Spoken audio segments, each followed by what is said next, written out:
Espírito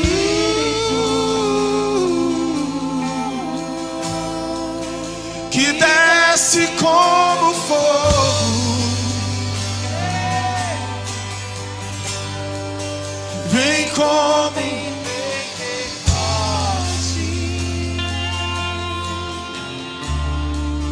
e enche a IPI de novo.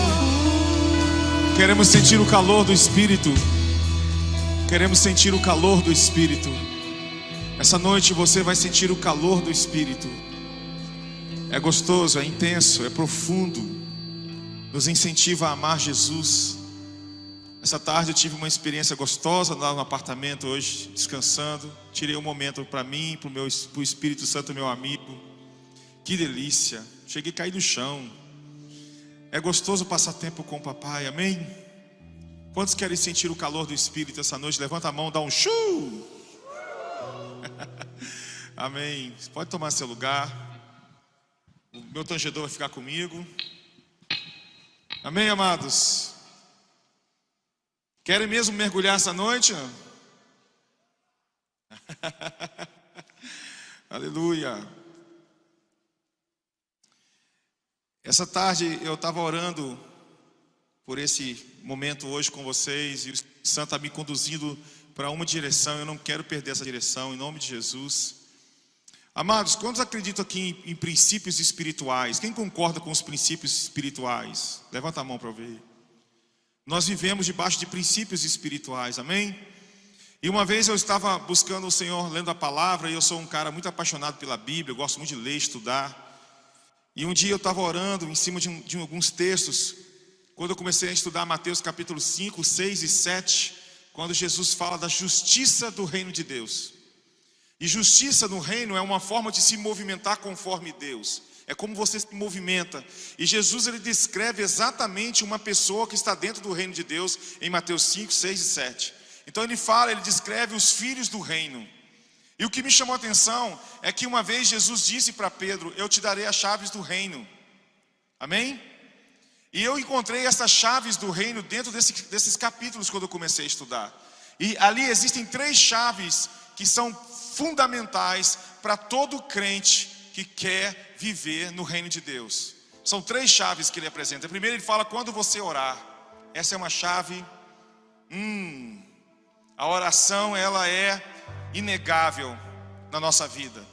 Se você quer alimentar seu espírito, você precisa aprender a construir um ambiente de oração na sua vida. Amém? Quanto você ora e busca a presença do Senhor, o seu espírito está se alimentando e você fica forte. E aí ele fala assim, quando orardes, e depois ele fala assim, quando jejuardes. Aí sem palavras, jejum e oração juntos, você vira uma bomba no reino de Deus. Amém? E a terceira que me chama a atenção, ele fala assim, quando deres a sua oferta. Uau! E aí o Senhor começou a ministrar a minha vida através de algumas experiências que eu fui ao longo dos anos tendo em relação a ofertar. E o Senhor começou a falar comigo sobre a chave da oferta. E é interessante também quando ele chega para um homem do Novo Testamento e fala, olha, as suas ofertas subiram como memorial diante de mim. Falou para um cara que nem crente era, né? Você sabe quem é, não? Cornélio. Foi através dele que o evangelho chegou para nós, não foi? Na casa dele foi a inauguração. Ele disse, a sua oferta subiu como memória diante de mim. Ué, então as nossas ofertas causam uma memória no coração de Deus. E eu fiquei com aquilo na minha mente e eu descobri algo. Que toda vez que o Senhor liberava uma palavra sobre a minha vida, em relação a me abençoar com alguma coisa, Ele gerava uma situação para eu liberar ou dar legalidade, autorizar Ele fazer. Olha que coisa interessante. Tipo assim, o Senhor me falava assim, Gideon, eu vou te dar um carro. Aí Ele gerava uma experiência de alguém precisando de alguma coisa para eu ofertar na vida dessa pessoa. E quando eu fiz isso, eu abri e fiz com que essa palavra se cumprisse. Vou contar para você entender. Eu cheguei um dia, eu comecei a chorar lá em casa porque minha casa estava em obra e eu não conseguia terminar a casa. Eu precisava de muito dinheiro para terminar a casa. E eu estava orando, pedindo ao Senhor, como eu vou fazer para construir minha casa, terminar minha casa, porque eu viajava pelo Brasil e nunca voltava para casa. Então você nunca descansa. E um dia, uma família na minha rua o pai da família morreu. Ele era um rapaz que trabalhava lá em casa, um pedreiro, e ele faleceu, teve um infarto fulminante e morreu. Eu fui na casa dele, eu não sabia que a casa dele ali no bairro, toda suja, sabe aquele espírito de miséria na casa, tinha uma estátua de Zé Pilintra na porta. Ele tinha pacto com o pai de santo, era uma coisa bem pesada, tinha 5 filhos, e a renda da casa era R$400 por mês. Ele vendia CD pirata. E quando nós chegamos lá, nós abraçamos aquela família, eu e minha esposa, e falou: Carol, vamos ajudar essa família. E aí, sabe o que eu fiz? Parei a minha obra, mandei o pedreiro lá na casa dele, e eu comecei a bancar o pedreiro para construir a casa dela. Nós reformamos a casa dela, arrumamos um emprego para a esposa dele. Até levamos as crianças para a praia, que elas nunca viram o mar, no Rio de Janeiro, isso é estranho. Eles eram muito pobres. Eu arranquei a janela da minha construção do meu quarto e coloquei na casa dela.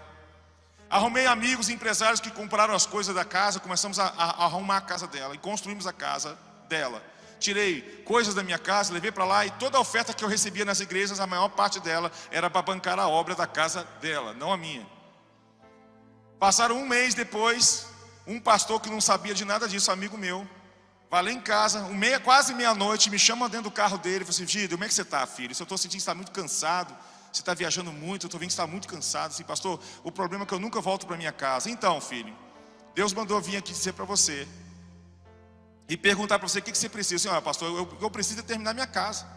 Então, eu ia te dar um carro zero, mas eu vou fazer o seguinte: eu vou pegar o dinheiro do carro e vou dar para você fazer a sua obra. Vou bancar todo o material, eu vou te ajudar a construir sua casa e terminar toda a sua casa. Terminamos a casa, eu ganhei o ar-condicionado, ganhei até os quadros da minha casa, eu ganhei. Ou seja, o Senhor gerou uma situação, vocês estão entendendo? Quando eu peguei minha janela e coloquei na casa dela, eu estou gerando uma legalidade para o Senhor liberar sobre a minha vida. Vocês estão me entendendo isso? Na pandemia, eu estava em crise, quando um homem apareceu com uma enxada na porta da minha casa. E ele falou assim: moço, eu estou desesperado, eu tenho um filho para cuidar, eu limpo a grama da sua porta, que você me dá algum dinheirinho só para eu poder fazer. Eu olhei para ele e percebi, falei: o Senhor está querendo cuidar de mim nessa pandemia, por isso ele está gerando esse cara, para eu abençoar a vida dele. Aí ele pensou que eu ia dar para ele R$10. Meu filho, peguei a oferta toda que está na minha casa e dei para ele. O cara chegou a chorar. Ele arrumou lá meu quintal, lá na frente da minha casa, tirou a grama e tal. Uma semana depois, o Senhor começou a usar pessoas, até pessoas que sonhavam, que depositavam ofertas para cuidar de mim nessa pandemia. Vocês estão me entendendo? Amém ou não? O que eu estou dizendo para você é que a sua oferta, ela é uma memória, você constrói um altar para o Senhor.